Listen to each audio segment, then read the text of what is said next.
Theresa May's Brexit deal has been voted down by MPs, meaning we're getting closer and closer to a no-deal Brexit. But what could no-deal Brexit actually mean for you?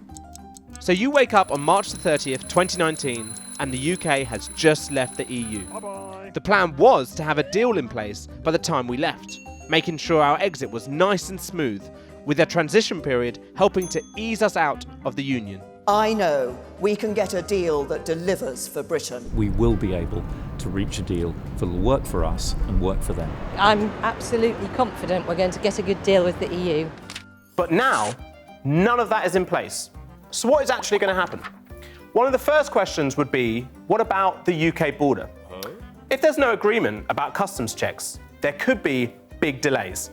Lorries that used to be waved through will probably now need their details checked. That's one truck. That's one truck of what we as customs clearance agents in Dover and the UK do. In a no-deal scenario, you're looking at 100% worth of check Paperwork, yes. Could you cope with that? No.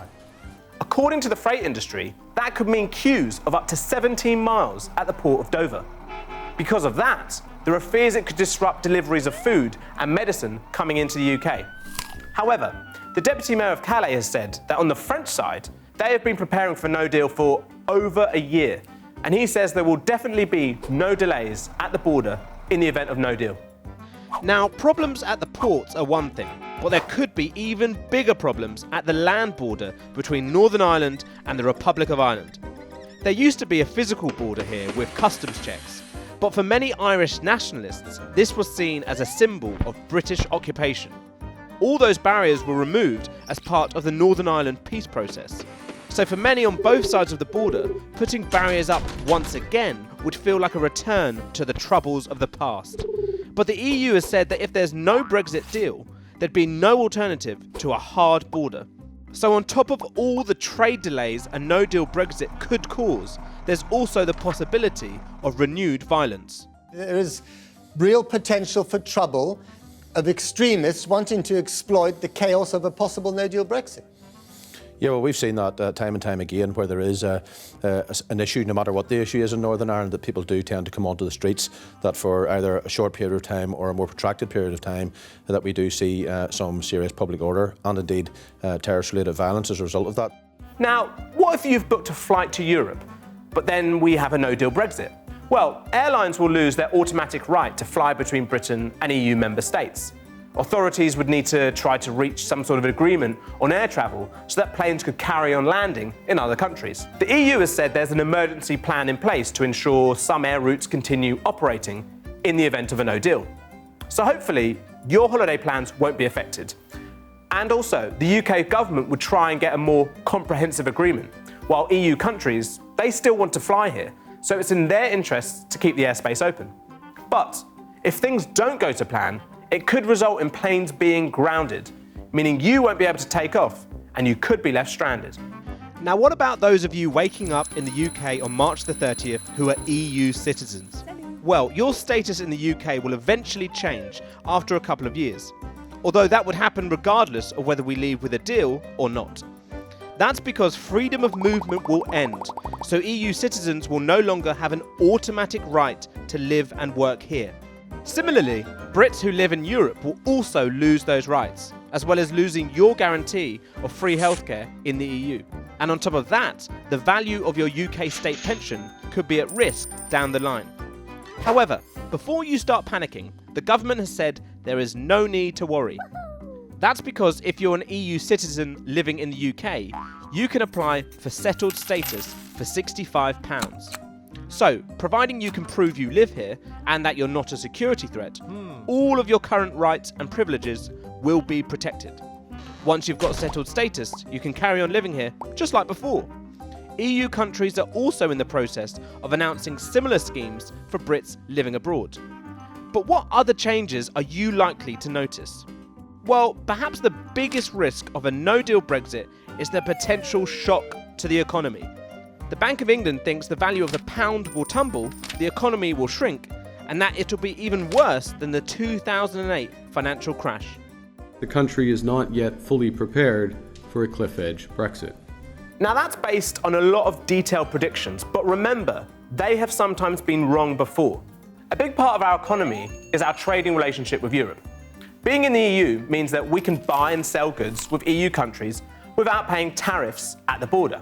But if there's no deal, Britain would have to treat all countries equally, whether they're in the EU or not. That's according to rules set by the World Trade Organization, the WTO. So what does that mean? Well, take cabbages, for example. Under WTO rules, we could introduce charges on cabbages coming into the UK from the EU. That means cabbages and other food would get more expensive for me and you. On the other hand, it might be good for the British farming industry because it would make their cabbages more competitive. Alternatively, we could just set extra charges really low, or even at 0%. But because we now have to treat all countries equally, that would apply to the whole world. So on the plus side, that might help keep food prices low for consumers like you, but it would also mean that British farmers might be undercut by competitors from around the world. And don't forget, because of issues at the border, which we spoke about before, EU countries exporting stuff to the UK might face extra paperwork and customs checks. That all costs money, and it's likely that you, the consumer, would have to foot the bill. So will there be chaos if we leave without a deal? Not necessarily. The government has been preparing for this for a while, and it says contingency plans are in place. For instance, there's an airfield near the port of Dover which will be converted into a lorry park, and companies have been hired to run extra ferry services to carry goods. Those measures are designed to ease congestion at one of Britain's busiest ports. The government has also announced plans to stockpile medicines and fly in vital supplies if necessary. The stockpiling is going to be done by pharmaceutical companies, and we will support them and are supporting them in doing that. A lot depends on whether the government will be able to strike so-called mini deals on different aspects of life after a no-deal Brexit. These would be separate, standalone agreements to solve problems like air traffic or congestion at the borders.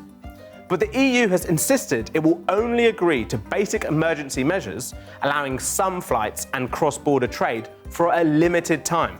And don't forget that many MPs, they really don't want a no-deal Brexit and have said they will try to ensure it doesn't happen. In January, for example, Labour and Tory MPs came together to defeat the government and give MPs more control in the event of a no-deal Brexit. But I do also feel, having spent the past 6 or 7 months on the backbenches, talking to various other backbenchers, that Parliament will stop a no deal. So what about the rest of Brexit? Most EU law will simply be converted into British law, so it's unlikely you'll notice any sudden changes to the way your life is governed. But there will be one huge constitutional change. EU institutions will immediately cease to have any say in how the UK is run.